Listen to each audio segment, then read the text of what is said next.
American Pharoah was a phenomenon in racing, becoming the first horse in 37 years to win the American Triple Crown of the Kentucky Derby, the Preakness Stakes and the usually elusive Belmont Stakes. Now he's attracting plenty of interest at his Coolmore base for the first time here in Australia at Jerry's Plains in New South Wales.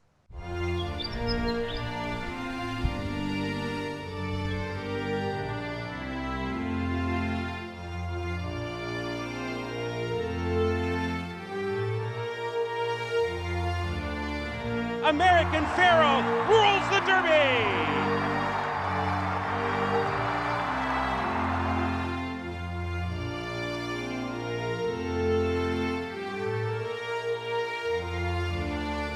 American Pharoah, phenomenal in the Preakness, led all the way!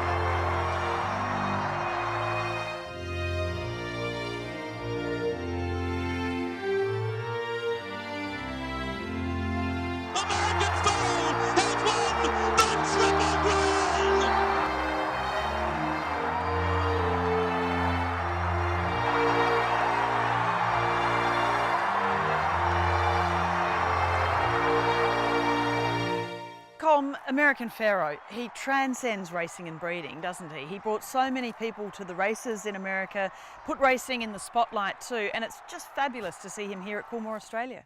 It is fantastic. We're very lucky to have him here. He was a dual Group 1 winning champion 2-year-old and a 6-time Group 1 winning champion 3-year-old. He was the first Triple Crown winner in America in 37 years, and he was the highest rated horse in the world in 2015.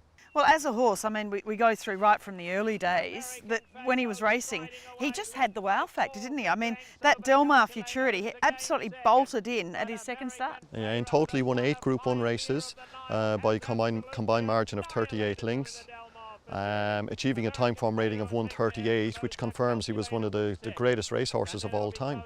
And to put that into context here in Australia, so you think at a time form rating of 133, and he was one of the highest rated horses of the modern era, and now Winx has come out and with a time form rating of 134. You know, this horse is probably 5, maybe 6 lengths better than those two horses combined, which was an unbelievable achievement by him. And it's amazing when you look at Victor Espinoza, the vision of, you know, the jockeys, the owners, the trainer, everybody wouldn't have known back then what was in store for this horse. He changed so many lives. He did. He came out as a 2-year-old. He broke his maiden in a Group 1 over 7 furlongs, which is very important for Australian breeders. Later that month in September, he won another Group 1 race, beating the Breeders' Cup Juvenile winner. And it just confirmed that he was a real high-class 2-year-old and thus was crowned champion 2-year-old that season. The Arkansas Derby, just that acceleration to the turn and the cantering to the line, I mean, just another huge margin. He won that by 8 lengths, and I think from that day onwards the spotlight was right on him. The horse had trained on, and he was a real live Kentucky, even Triple Crown hope at that stage after he'd won that race, as I said, by 8 lengths. Well, the lead up to the Kentucky Derby wasn't phased at all by any of it and came out and absolutely blew them away. Just a dominant performance. Yeah, it was great. America, obviously, the spotlight was on him, as I said, and he went into the first leg of the Triple Crown, won the Kentucky Derby very easily. You know, it was great to see. You know, there was a chance that there was going to be a Triple Crown winner in the making. And then the Preakness, of course, it was in that awful slop. You know, it didn't matter the conditions for this horse. Yeah, he came back in distance, which is very important, and he won that Preakness by 7 lengths in pretty average conditions, you know, which is a testament to the horse's capabilities. American Pharoah is finally the one!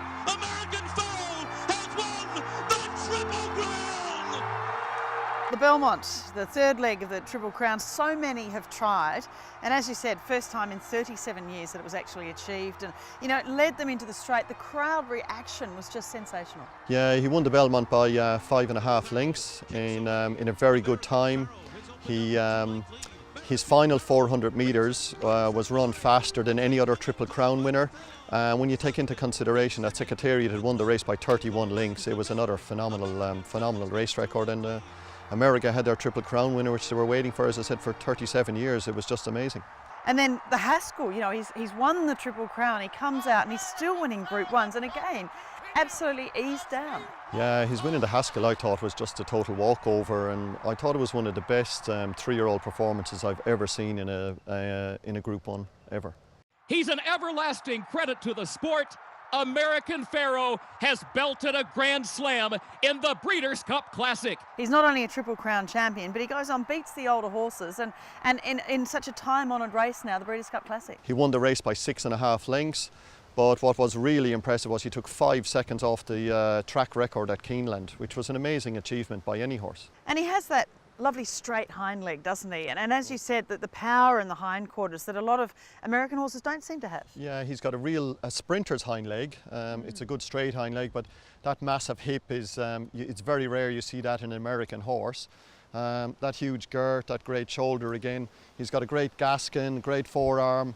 He's a very strong horse, and I guess when you look at his race performance and how good he was on the track, and when you come to see the horse, you realise how well made he is, and he's just different. I guess a lot of people in Australia are, a bit sceptical about some of the American dirt horses coming here, but the record is pretty impressive. American horses have done very, very well in this part of the world. Mr. Prospector, Danzig, Northern Dancer, and even now Sunday Silence are 4 American dirt horses. Those 4 sire lines have produced all the best turf sire lines of the world. In Australia, we've had champion sires like Dane Hill, American bred, Street Cry, an American raced horse, Morden Ready, Medegliadoro, Shamadel, Annaba, Success Express, De Heer, even Hossené and Red Ransom. Even Fusachi Pegasus, he's been the broodmare sire of the Magic Millions winner, the Golden Slipper winner and the Blue Diamond winner in the last year. And in fact, since 2000, there's been 15 Group 1 winning 2-year-olds by American dirt sires and 6 Golden Slipper winners, which is, they've done a fantastic job here. Pioneer of the Nile, his sire, well, he's now a top young sire himself in the US. Of course, the Mr. Prospector line, we've seen again, Street Cry Dubawi having great success here. Yeah, Pioneer of the Nile's a very good young stallion in America. He stands for 110,000. American Pharoah is a very fast pedigree. His dam is a 3/4 sister to 2 American graded winning sprinters. His second dam is a graded stakes winner who broke a track record. And his third dam is inbred to Olympia 3 times, who was one of the fastest horses in America. He has some absolutely stunning foals that you've seen from some top mares. Yeah, I was lucky enough to go to America in March to see American Pharoah. He covered 50 Group 1 winning or Group 1 producing mares in his first crop in America. Now they're all going to be just turned 3 when his first crop of Australian breds go to the sales on the Gold Coast, for argument's sake, in January. His foals look really good. They're a lot like him, very good size, strength and scope. They're very correct.